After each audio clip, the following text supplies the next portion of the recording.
Get ready for a journey full of mushrooms, my fellow ice cubes, because today we are going to beat Plants vs Zombies 2 without planting any plants. For many years, mushrooms were one of the weakest plant groups in PvZ2, as most of them were useless outside the Dark Ages.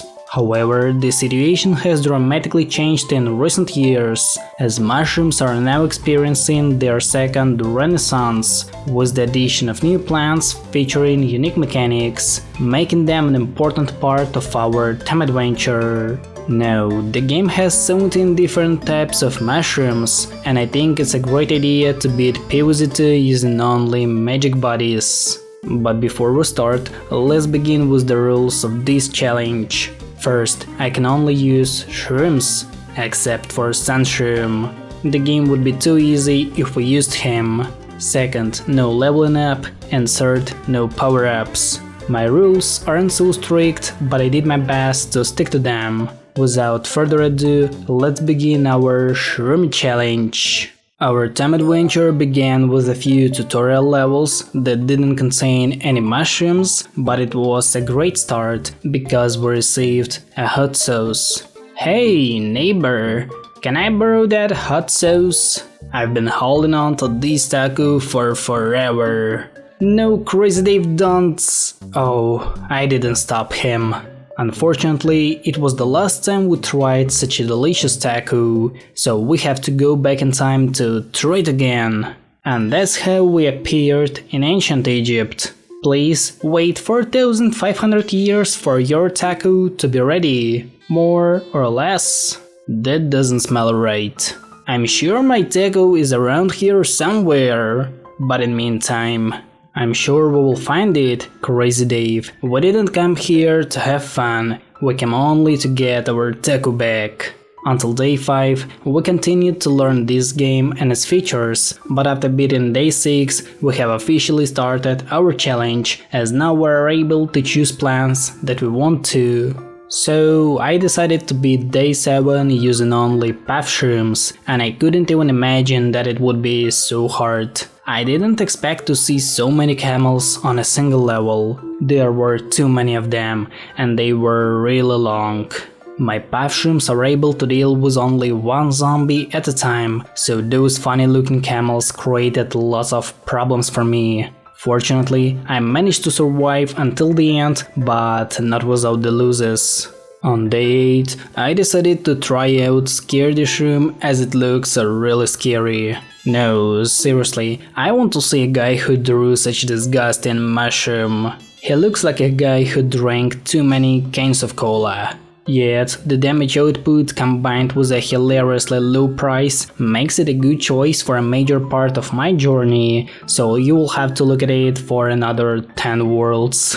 Day 9 was dedicated to my good old friend Spore-shroom. This guy definitely likes to duplicate himself. However, my first attempt didn't go so well, as I had to save some more time before planting them on the lawn. Everything went fine on my second attempt, and the final wave looked so epic because of the enormous amount of shrooms on my lawn. It's only the beginning of this challenge, but I already like that idea a lot.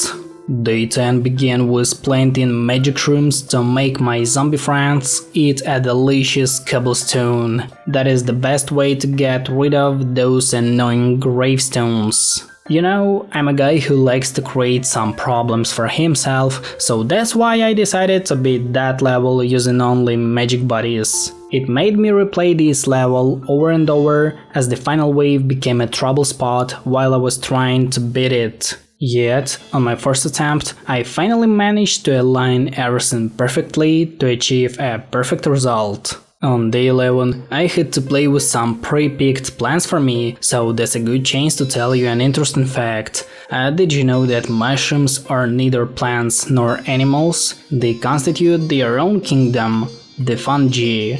This includes the familiar mushroom-forming species, as well as yeasts, molds, smuts, and rusts. That's why I said in the beginning that we are beating PvZ2 without using any plants. Another day means another experiment. Day 12 was an interesting one, because it was the first time we played with the Toadstool. This cute looking frog dude is a killing machine, as he can easily consume an entire pharaoh zombie with a single bite. I wouldn't like to mess with such a dangerous guy and his sticky tongue. Oh, I forgot to mention that he generates sun, so we don't even need to use sun-shrooms, because we've got our own sun-shroom that can also consume zombies. On day 13, I combined Shadow-shroom with Puff-shroom to deal against the camel zombies, and you know what, it worked perfectly. None of the camels were able to cross the first few tiles, meaning this combo is not only cheap but also effective. On day 14, we made a great discovery. I found out that the Spore-shroom is one of the best shrooms we have ever used, as it functions like Chomper, but even better. These fluffy monsters spawns little chompers around him, and the number can go up to 8 little chompers. That's insane for a hilarious price of 200 suns. For the same price, I can buy only one Toadstool. That's how the power creep works. It's a perfect example of it. There is a plant call on the banana phone. It's an SOS. They will be sitting plants if we don't help. Let's take that route and save them. So they want me to save some plants placed on the banana cells. Of course, I have to help them. Day 15 was dedicated to my lovely sunflowers. Fortunately, I was able to take everything I wanted to, so that's why you can see some Spore-shrooms on my lawn. It seems to be a perfect option for me, as I like to get some free plants and do nothing for it. Put a like on this video if you like Spore-shroom as much as I do. Day 16 was yet another great chance to play with my lovely Toadstool. This guy is insane. Just try playing some levels to get into this froggy chewing vibe.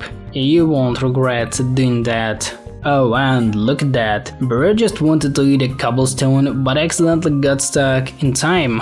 No, he's unable to eat a single gravestone. The bill collector isn't happy about that.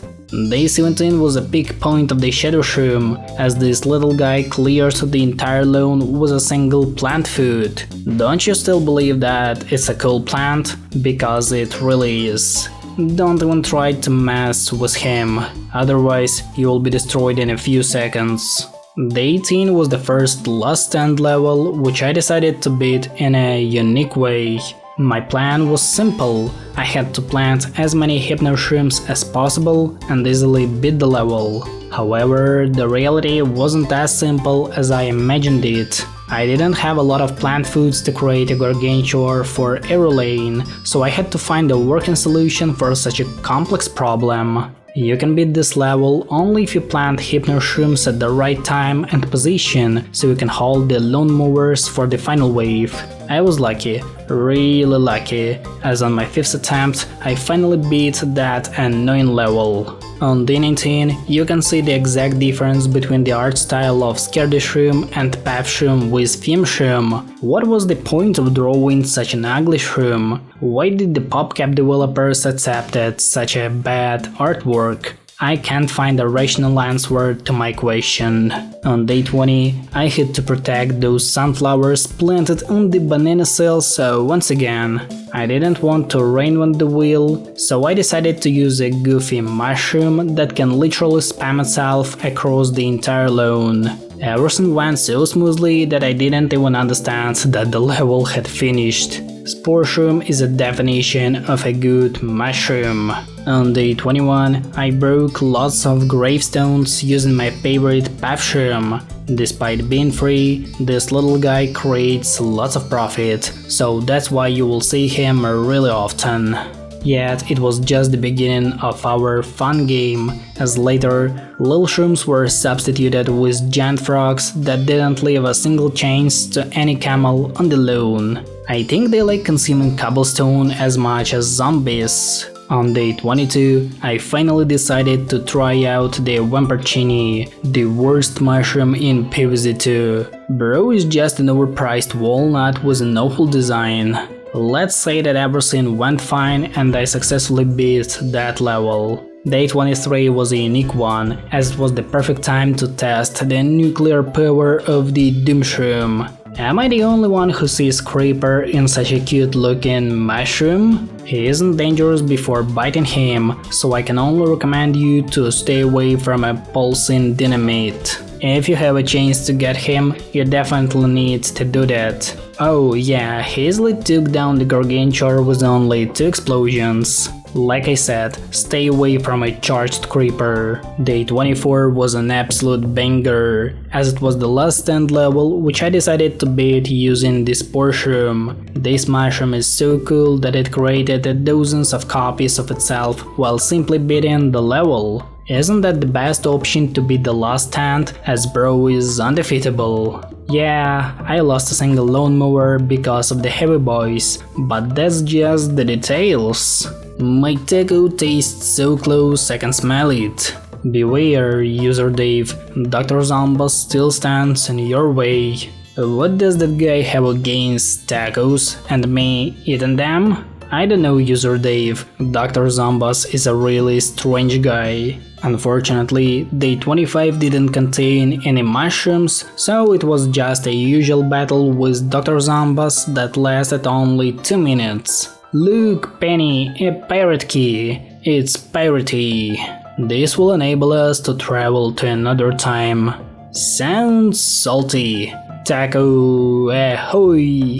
You're right, Penny. The key is mine, which means that we are moving to the Pirate Seas, another 25 levels, but this time with even more obstacles and new zombies.